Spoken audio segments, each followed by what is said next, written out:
మిత్రులందరికీ మీ అనేక ఛానల్ వారం వారం సమర్పిస్తున్న ఆధ్యాత్మిక ధారావాహిక శ్రీ సాయి దివ్య కథాలయాలకు స్వాగతం సుస్వాగతం. మిత్రులారా, సాయి దివ్య కథాలయాలలో గత సంచికలో మనం చోల్కర్ చక్కెరలేని టీ కథ చెప్పుకున్నాం.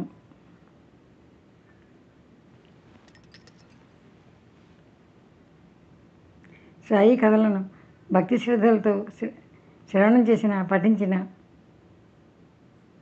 వారి కష్టాలను గురుదేవులు తొలగిస్తారని శాస్త్రం. ఈ విషయంలో మనలో దృఢమైన విశ్వాసం ఉండాలి.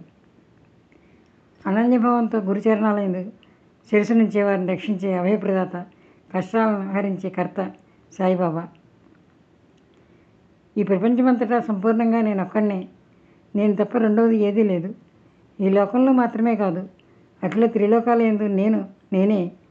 ఇటువంటి అద్వితీయ భావం, నిరభిమానం, నిరహంకారం, సంపూర్ణ జ్ఞానం నిండి ఉన్న చోట ఇక భయమనే మాటకు అర్థమే ఉండదు. అంతటా చైతన్యమే నిండి ఉంటుంది. ఈరోజు బ్రహ్మజ్ఞానాన్ని ఆశించి వచ్చిన భక్తుడి కథ, ఒక గొప్ప కథ చెప్పుకుందాం. చిటికలో బ్రహ్మజ్ఞానం కావాలని కోరేవారికి సాయి గురుదేవులు సృష్టించిన ఒక చక్కటి కథ ఇది. ఎవరో ఒక లోకి వచ్చి సాయిబాబాను బ్రహ్మజ్ఞానాన్ని ప్రసాదించమని అడగగా సాయి అతని జేబులో నుండే బ్రహ్మాన్ని తీసి అతనికి చూపిస్తారు. ఇది చాలా అద్భుతమైన కథ. ఈ కథ సాయిబాబా యొక్క సామర్థ్యాన్ని తెలియజేస్తుంది. మనిషిలోని లోభం తొలగిపోయినంత వరకు నిస్సందేహంగా బ్రహ్మప్రాప్తి అనేది లభించదు. బ్రహ్మజ్ఞానాన్ని పొందడానికి అధికారి ఎవరు, అర్హులు ఎవరు అని ఎవరూ ఆలోచించరు. అందరికీ ఏదో విధంగా బ్రహ్మజ్ఞానం కావాలి. ఎవరికి ఏ విధంగా బ్రహ్మజ్ఞానం ప్రాప్తిస్తుందో కూడా సాయిబాబా ఈ కథలో వివరించారు.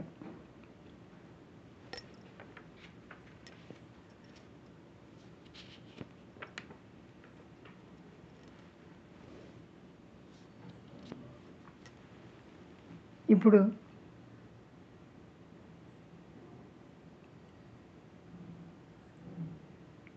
బ్రహ్మజ్ఞానాన్ని ఆశించి వచ్చిన భక్తును బాబా ఎలా తృప్తిపరిచారు, అతనికి ఎలా విందు చేశారు అన్న కథ చెప్పుకుందాం. తమ భక్తులకు బాబా పరమార్థాన్ని అన్యోపదేశంగా ఎలా ఉపదేశించారో చెప్పుకుందాం.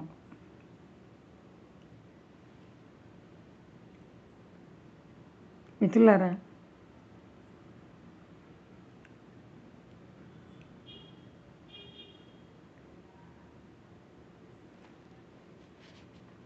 బాబా ఏ కోరికలు లేనివారు. వారి కోరికలను శిష్యులు అసలు తీర్చగలరా?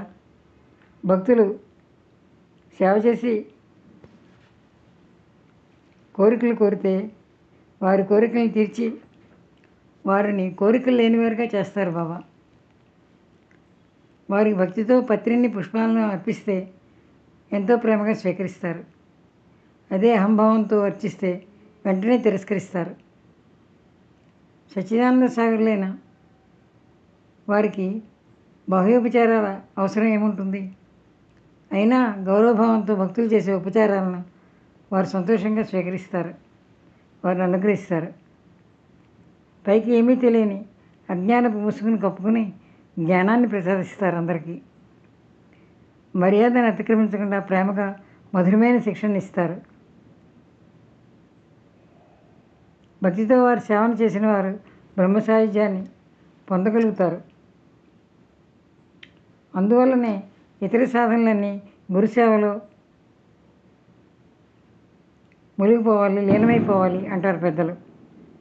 గురుసేవలో బద్ధకం, అలసత్వం ఉంటే, గర్వము, అహంకారము ఉంటే భక్తులు స్వయంగా ఏమీ చేయలేరు, చిక్కుల్లో పడిపోతారు. అసలు కావాల్సింది, ముఖ్యమైనది గురుచరణాలందు దృఢమైన విశ్వాసం. అటు వారిని సద్గురువే దారిలో పెడతారు. ఈ లోకంలో ఎంత వెతికి చూసినా గురువు కంటే మరో గొప్ప తాత ఎవరూ కనపడరు.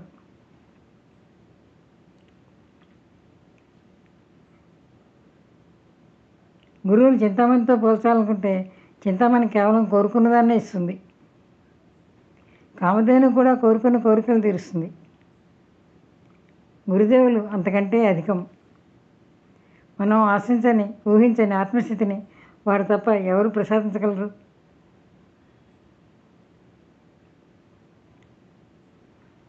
ఇప్పుడు అసలు కథలోకి వద్దాం.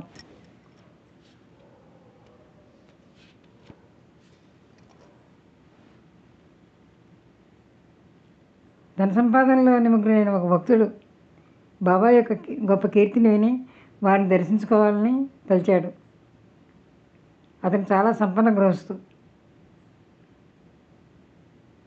ఎన్నో ఆస్తుపాస్తులు ఉన్నాయి. సంతాన సంపద ఉంది. అపరిమితంగా దాసదాసి జనం ఉన్నారు. అతనికి ఉదారమూర్తి అయిన బాబాను దర్శించుకోవాలని ఒకసారి తోచింది. బాబా గొప్ప బ్రహ్మజ్ఞాని కదా, సాధు సత్పురుషులకు మొకటమని అమోఘమైన లీలలు చేస్తారు. అటు వారి చరణాలపై మస్తకాన్ని ఉంచుతాను. నాకు బాహ్యంలో ఏ కొరత లేదు ప్రపంచంలో. అయితే నాకు కావాల్సింది బ్రహ్మజ్ఞానం. అదే వారిని అడుగుతాను. అది కానీ తేలిగ్గా అవలీలుగా లభిస్తే నేను కృతజ్ఞుని అవుతాను, ధన్యుని అవుతాను. అప్పుడు అతని మిత్రులు అతన్ని ఇలా వారించారు. బ్రహ్మను తెలుసుకోవటం అంత తేలికైన పని కాదు. అందున ఒక లోబికి బ్రహ్మ ప్రకటమవడం దుస్సాధ్యం. ధనం, భార్యాబిడ్డలు, లౌకిక సంపదల కంటే వేరే ఆనందం తెలియని వానికి బ్రహ్మ అనేది కేవలం ఒక భ్రాంతి మాత్రమే. అట్టి వానికి విశ్రాంతి కూడా ఉండదు. ఇంద్రియ శక్తి క్షీణించిన తర్వాత ప్రపంచంలో ఎవరూ గౌరవించరు. అప్పుడు ఖాళీగా ఊరికే కూర్చుని బ్రహ్మను గురించిన ఆలోచనలు వ్యర్థంగా చేస్తూ ఉంటాడు. నీ బ్రహ్మ జిజ్ఞాస కూడా అటువంటిదే మిత్రమా. లోబిలా చేతి నుండి డబ్బులు దాల్చకపోతే నీ కోరికను తీర్చేవారు ఎవరూ దొరకరు. ఉదారత అవసరం అని చెప్పారు. అయినా వారి మాటలు ఆ వ్యక్తి పట్టించుకోలేదు. అతని మనసులోని తీవ్రమైన కోరికతో షిరిడీకి బయలుదేరాడు. తిరుగు ప్రయాణానికి కూడా టాంగా బండిని మాట్లాడుకుని సాయి చరణాల వద్దకు వచ్చి పడ్డాడు.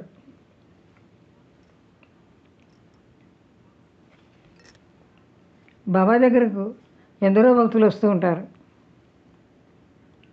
అత్యాశకల భక్తులు కోరికలు తీరక ఎల్లప్పుడూ అసంతృప్తితోనే ఉంటారు. ఆ వచ్చే భక్తుల్లో కొందరు పుత్రసంతతిని కోరుకుంటారు, కొందరు అఖండ రాజసంపత్తిని కోరుకుంటారు, కొందరు విజయాలను ఆశిస్తారు, కొందరు భక్తి విశ్వాసాలను కోరుకుంటారు. అయితే అందరిలోని ఏ ఒక్కరో మాత్రమే ప్రపంచం నుండి ముక్తి అనేదాన్ని కోరుకుంటారు. ఇప్పుడు మన బ్రహ్మజ్ఞాని భక్తుడు కూడా అదే కోరిక కలిగింది. అందువల్లే రానుపోను టాంగా మాట్లాడుకుని అర్జెంటుగా సాయిబాబా చరణాల వద్దకు వచ్చి పడ్డాడు. వారి దర్శనం చేసుకుని వారి పాదాలకు వందనం చేశాడు. అప్పుడు సాయిబాబా అతన్ని చూసి ఇలా అన్నారు.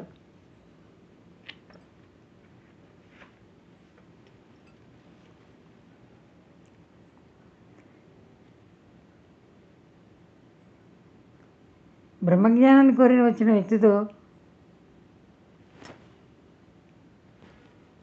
బాబా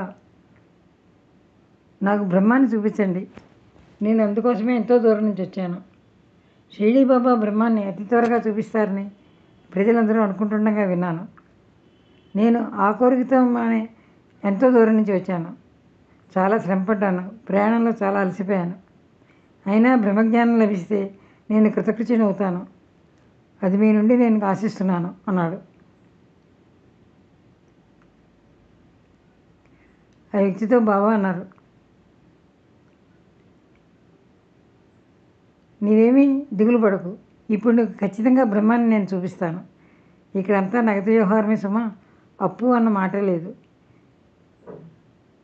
నీవలే అడిగేవారు ఈ ప్రపంచంలో ఎవరూ లేరు. అంతా ధనాన్ని, సంపదను కోరుకుంటారు. కష్టాలను నివారించమంటారు, రోగాలు నివారించండి అని అడుగుతుంటారు, పిల్లల్ని ఇవ్వమంటారు. లౌకిక మర్యాదలను, రాజనీతి పదవులను కోరుకుంటూ ఉంటారు. ఎప్పుడూ సుఖాలనే అడుగుతూ ఉంటారు. కేవలం ఐహిక సుఖాల కోసమే జనం షిరిడీకి పరిగెత్తుకుని వచ్చి ఫకీర్నైనా నా పాదాల మీద పడతారు, నన్ను ప్రార్థిస్తారు, భజిస్తారు. కానీ నువ్వు అడిగినట్లు బ్రహ్మను మాత్రం ఎవరో అడగరు సుమా. నాకు అటువంటి భక్తులు అనేక మంది ఉన్నారు, కానీ నీ వంటి వారు చాలా కరువు. నేను బ్రహ్మ జిజ్ఞాసుల కొరకు ఆతురతో ఉన్నాను, ఎవరైనా రాకపోతారా అని. నాకు ఈరోజు పర్వదినం. బ్రహ్మ వస్తువుపైన భీతితో సూర్యచంద్రులు నియమంగా ఉదయించడం, నియమంగా అస్తమించడం జరుగుతూ ఉంటుంది. వాని ప్రకృతి నియమబద్ధంగా ఉండటం అంతా బ్రహ్మ వస్తువుపైన భీతితోనే. గ్రీష్మ, వసంతాది ఋతువులన్నీ కూడా ఇంద్రాది దేవతలు, రాజులు అందరూ కూడా నియమంగా ప్రజలను పాలించడం అన్నిటికీ మూల కారణం బ్రహ్మయే. అందువలన శరీరం పడిపోకముందే వివేకవంతులు బ్రహ్మజ్ఞానాన్ని సాధించడానికి ప్రయత్నించాలి. అది పొందలేకపోతే జన్మమరణాల పునరావర్తన ఆగకుండా సాగుతూనే ఉంటుంది. బ్రహ్మను తెలుసుకోకుండా శరీరం పతనమైతే ప్రాపంచిక బంధనాలు తొలగిపోవు. పునరభిజననం, పునరభిమరణం అని పునర్జన్మలు వస్తూనే ఉంటాయి. బ్రహ్మ ఏమిటో నేను నీకు చూపిస్తాను, చూడు. ఆ భక్తుడు త్వరగా బ్రహ్మను చూసి బ్రహ్మను తెలుసుకుని వెంటనే తిరిగి వెళ్ళిపోవాలని ఆతృతతో ఉన్నాడు. అతనిలో సహనం లేదు, తొందరపడుతున్నాడు. బాబా అన్నారు, బ్రహ్మ ఏమిటో నేను నీకు ఇప్పుడే చూపిస్తాను. చుట్టుపడి ఉన్న బ్రహ్మజ్ఞాన సారాన్ని, నేను నక్షకింతం పెనగేసుకున్న దాన్ని నేను బయటికి తీసి చూపిస్తాను అన్నారు బాబా.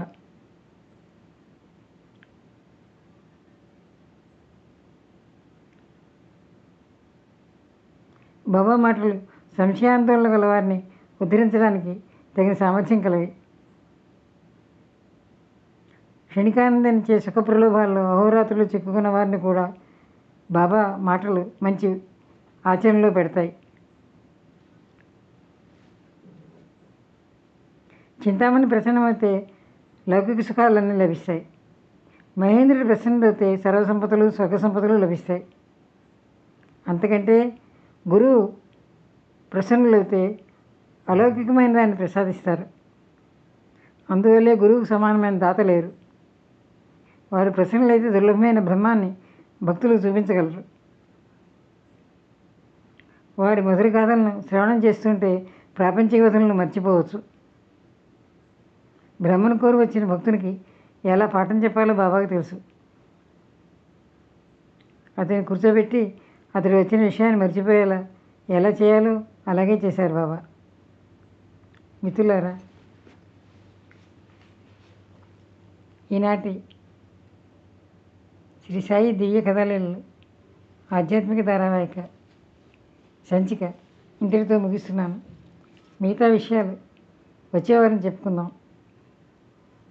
బాబా అతనికి బ్రహ్మజ్ఞానాన్ని ఏ విధంగా చూపించారు, అతనికి ఏ విధంగా జ్ఞానం లభించింది అన్న విషయాలన్నీ తదుపరి అధ్యాయంలో చెప్పుకుందాం. మిత్రులారా, మీరు ఇంతవరకు అనేక ఛానల్ సబ్స్క్రైబ్ చేసుకోకపోతే వెంటనే సబ్స్క్రైబ్ చేసుకోండి, ఛానల్ని ప్రోత్సహించండి. ఓం శ్రీ సాయినాథాయ నమః.